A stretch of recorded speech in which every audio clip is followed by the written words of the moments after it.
साथियों नमस्कार, आप देख रहे हैं KBN 365 यूनिट म्युनिसिपल कॉर्पोरेशन ये कार्यालय नगर निगम का ये कार्यालय। और यहाँ पे इंडियन फाउंडेशन के हड़ताल पर बैठे हुए हैं नगर पालिका कर्मचारी संघ के। तो आपके बीच में आप देख सकते हैं और इनके बीच में जब पहुंचे हैं सर्व कर्मचारी संघ के प्रदेश अध्यक्ष सुभाष लांबा जी। अब बात अभी कर्मचारियों के संग रखेंगे, आप देख सकते हैं।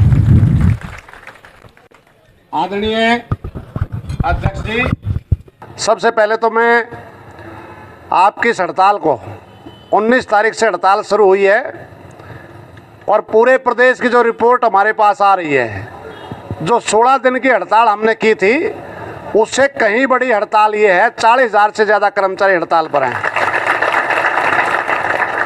मैं सर्व कर्मचारी संघ हरियाणा की तरफ से जो हमारी टीम है, जो आपके बीच में है, सभी नहीं बोल पाएंगे, सभी की तरफ से आपकी इस हड़ताल को बहुत ही सफल हड़ताल है उसकी बधाई, और पूरे प्रदेश के कर्मचारियों की तरफ से भी हम पूरा समर्थन कर रहे हैं और सरकार को ये चेतावनी दे रहे हैं कि नगर पालिका वालों को अकेला समझने की गलतफहमी बना रहे हैं।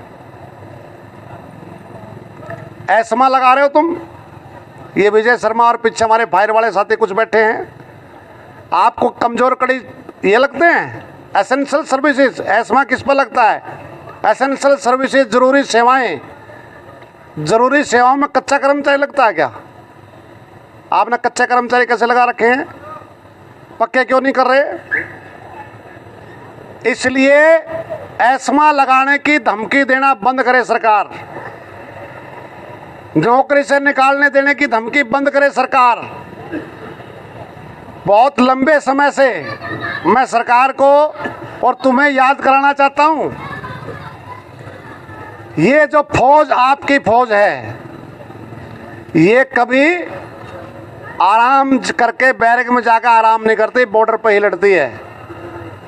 बंसीलाल जैसे तानाशाह कोई समझौता हुआ था तो नगर पालिका कर्मचारी संघ हरियाणा के साथ हुआ था, और 86-87 की हड़ताल 96-97 की।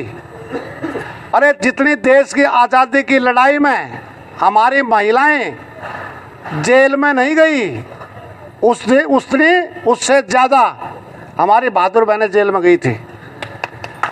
और एक हिसार में हमारी बहन है, किताबों है शायद उसका नाम, वो प्रेग्नेंट थी, बच्चा पेट में था, उसके घर वाले जमानत के कागज ले रहे थे, बाहर गिड़गिड़ा रहे थे कि जेल में अब बाहर आ जाओ, आपका प्रेगनेंसी ड्यू होगी है, बच्चा पैदा होगा।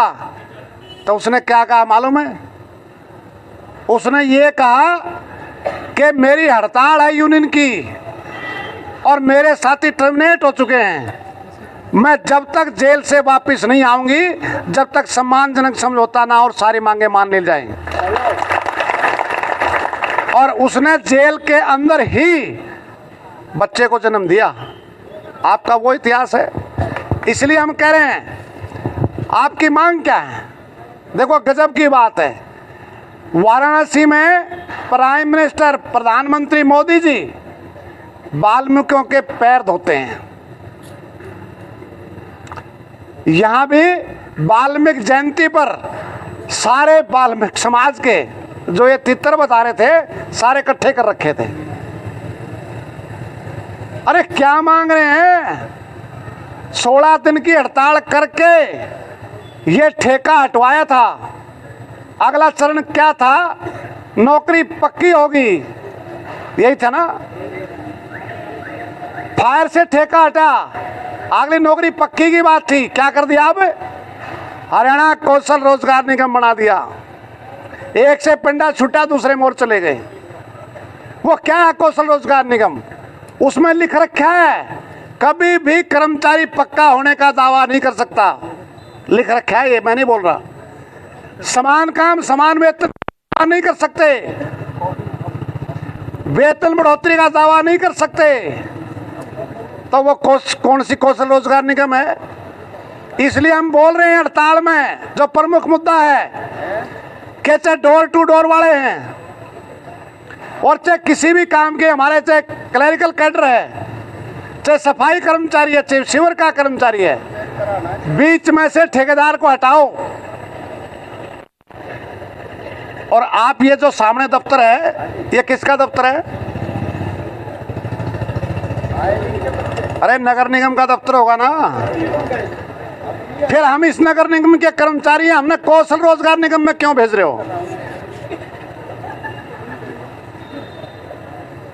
इसका मतलब कुछ ना कुछ गड़बड़ होगी ना, अच्छाई में तो भेज नहीं सकते। इसलिए हम ये कह रहे हैं, इस ड्रामे को बंद करो और ठेकेदार को हटाओ, डायरेक्ट निगम के रोल पर लाओ और निगम के रोल पर ला करके रेगुलाइजेशन की पक्का होने की पॉलिसी बनाओ और हमने पक्का करो। पैर धोने से हमारे कोई फायदा होने वाला नहीं है, ड्रामे बंद करो। अभी दिवाली आ रही है, दिवाली आ रही है ना। रामायण किसने लिखी थी? सरस्वती रचयिता महर्षि वाल्मीकि। उसका क्या काम था? जो लिखी है रामायण, श्री राम लंका पर चढ़ाई करी, सभी को साथ लेकर चलाना, चाहे कोई जाति थी, कोई धर्म था, सबको साथ लेकर के चला, तब उसको विजय मिली। और ये क्या कर रहे हैं? जय श्री राम के नारे लगाएंगे और लोगों का कत्ल कर रहे हैं। ऐसे भगवान श्री राम ने नहीं बोला। अब आप देखना, थोड़े दिन के बाद मैं आपको सावधान कर रहा हूं, आपको निकाल करके भर्ती करेंगे जी। वो कहां से भर्ती करेंगे? अनुभव तुम्हारा तो मोहल्ले बस्ती में ही जाएंगे, दलाल आएंगे, चलो इनकी नौकरी तो जा रही है और तुम चलो तुम्हें लगवाएंगे। पहले ही उन मोहल्ले बस्ती में जाकर के इस बात को कहो कि हमारे में आपस में फूट डालने के लिए अब ये सरकारी तंत्र आएगा, पहले से ही बातचीत करो। और हम क्या करें? हम तो उनकी बात भी कर रहे हैं। अरे आबादी के हिसाब से, काम के हिसाब से नगर पालिका परिषद कमेटियों में कितने कर्मचारी लगने चाहिए शास्त्री जी? 35,000 कर्मचारी और नए भर्ती होने चाहिए। हड़ताल में तुमने वो मोहल्ले वाले क्यों याद आते हैं? बगैर हड़ताल के उन मोहल्ले वालों को नौकरी पक्की दो ना। हम ये मांग कर रहे हैं। तुम 1500 करे लगाएंगे, हम 35,000 करे लगाएंगे, क्यों नहीं लगाते? आज बेरोजगारी चरम सीमा पर है। 60 लाख पद खाली पड़े, 60 लाख केंद्र और राज्यों में, क्यों नहीं भर रहे उनको? अरे पंजाब की सरकार पड़ोस में सारे कच्चे कर्मचारी पक्के कर दिए, उड़ीसा में पक्के कर दिए, ठेका खत्म कर दिया।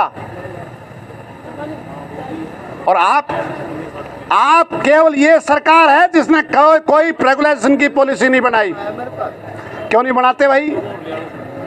बेरोजगारी बढ़ रही है, महंगाई, पहले कहते महंगाई कोई है ही नहीं। इसलिए हम सरकार से कह रहे हैं कि पंजाब की तरफ पे, राजस्थान की तरफ पे, छत्तीसगढ़ की तरफ पे पुरानी पेंशन बहाल करो और कर्मचारियों को पक्का करो। और जब तक पक्का ना हो, जब तक 58 साल तक कोई कर्मचारी नौकरी से नहीं हटेगा, इसकी कानूनी गारंटी दो। हम ये बात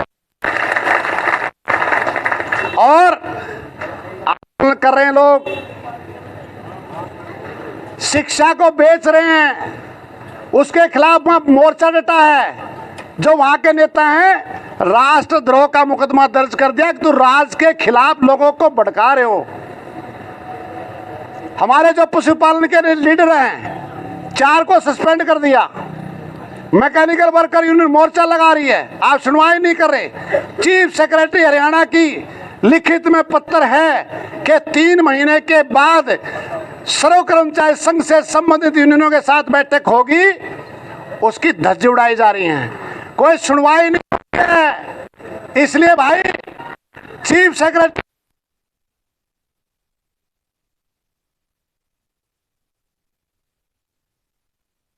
देख रहा था, यहाँ के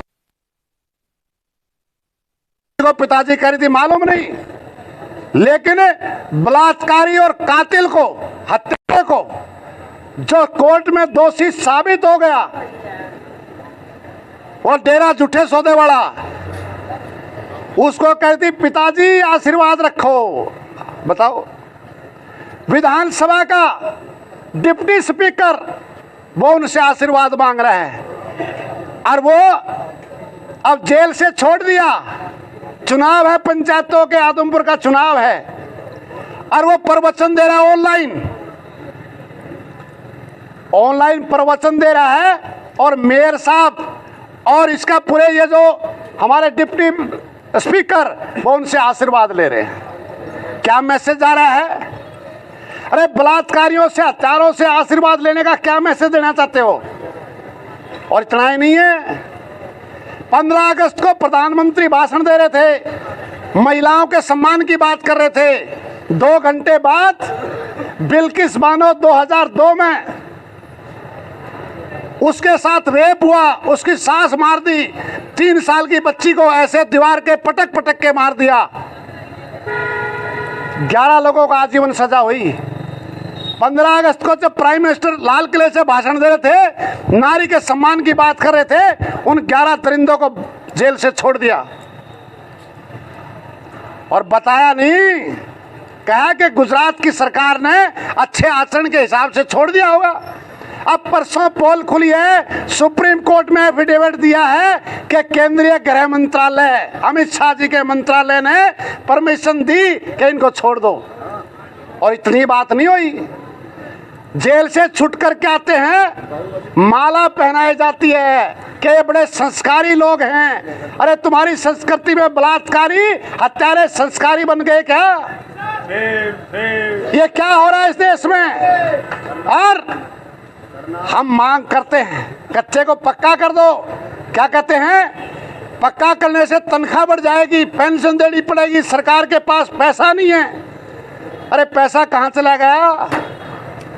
आरटीआई से सूचना आई है, 11 लाख करोड़ रुपए बड़े पूंजीपतियों का माफ कर दिया, 10.5 लाख करोड़ रुपए और माफ करने जा रहे हैं, एनपीए हो गया। ये क्या हो रहा है? 30% कारपोरेट टैक्स था, 22 आ गया, 1.5 लाख करोड़ रुपए हर साल माफ किया जा रहा है। और दूसरी तरफ खाने पीने की चीजों पर, छाछ पे, दही पर भी जीएसटी लगा दिया। सारे देश को बेच रहे हैं, रेल, तेल, बेल, सेल, बैंक, बीमा, कोयला, एयर इंडिया, कब तक बताएं, बिजली, ट्रांसपोर्ट, सबको बेच रहे हैं। और भाइयों और बहनों, मित्रों, हम तो गरीबों के सताए आदमी हैं। अरे गरीबों के सताए बोला 4 घंटे नींद आती है मोदी साहब को, बाकी तो गरीबों की चिंता में ही दाढ़ी भी बढ़ रही है, सब कुछ हो रहा है। हम करें 10-12 घंटे सो जा करो, देश बच जाएगा, ना तो सारे को बेच करके मार। इसलिए ये लड़ाई लंबी है। ये जो हमारी मांग मुद्दे हैं, इसके साथ साथ ये बात भी हमने करनी पड़ेगी। क्योंकि ये मैं क्यों कह रहा हूँ? इसलिए कह रहा हूँ कि जब चुनाव का दौर आता है, ये सारे मुद्दे पीछे चले जाते हैं, हिंदू, मुस्लिम, जाति, धर्म, ये सब आगे आ जाते हैं और फिर सारे के सारे पता क्या होता है। इसलिए ये जो हमारी लड़ाई है, ये मान सम्मान की लड़ाई है। 3 रोज पहले 19 तारीख को जो प्रदेश के स्थानीय निकाय मंत्री हैं, नगर पालिका कर्मचारी संघ हरियाणा, उनके पास गए थे बातचीत के लिए, लेकिन उन्होंने कोई गंभीरता बातचीत में नहीं दिखाई, केवल बात करने के लिए, दिखाने के लिए की थी। इसलिए हम सरकार से करें, हम आपकी मांगों का, हड़ताल का पुरजोर समर्थन करते हुए कहना चाहते हैं कि समय है। अरे यही जो रामायण के रचयिता है, उसके वंशज है, दिवाली के पर्व पर काले झंडे लेकर के काली दिवाली मनाने कर मजबूर हो रहे हैं। थोड़ा सोच विचार करो सरकार, मुख्यमंत्री जी कह रहे हैं हम, ये कोई कुछ लंबा चौड़ा नहीं मांग रहे, मांग पत्र है, दे रखा है, उनका समाधान करो। और समाधान अगर नहीं करेंगे तो अब की बार कमर कस लो तुम भी, और हम भी कसम कमर कस लेंगे। जब तक इन मांगों का समाधान नहीं होगा, हमें कोई जल्दी नहीं। 1 महीना, 2 महीना, 4 महीने, जितनी लंबी हड़ताल चलती हो, ये रोज रोज की हड़ताल नहीं, अब की बार फैसला लेकर करेंगे। और अगर ये लंबी चलती है, सर्व कर्मचारी संघ हरियाणा की मीटिंग अभी हम करेंगे उसमें भी फैसला लेंगे और फिर राज्य का सम्मेलन कुरुक्षेत्र में ही कर रहे हैं। सरकार के खिलाफ एक निर्णायक आंदोलन का ऐलान पूरा प्रदेश का कर्मचारी वहां से करेगा। एक बार फिर आपको बधाई देते हुए, आपको मजबूती से आप डट रहे हो, इसी तरीके से मजबूती से डटो, मोहल्लों पे जाओ, ये जो तीतर आएंगे वो क्या कहेंगे उनकी भाषा बताओ और इस एकता को, समाज को मजबूत करो। बहुत बहुत धन्यवाद। साथियों, अभी आपने सुना कर्मचारी संघ के प्रदेश अध्यक्ष हैं सुभाष लांबा जी, जो नगर पालिका कर्मचारी संघ के ये कर्मी यहाँ पे हड़ताल पर बैठे हुए हैं, इनके समक्ष अपनी बात रखी। साथियों, KBN 365 न्यूज़ नेटवर्क को लाइक करें, सब्सक्राइब करें, शेयर करें। साथी चमन लाल के साथ मैं धर्म सिंह।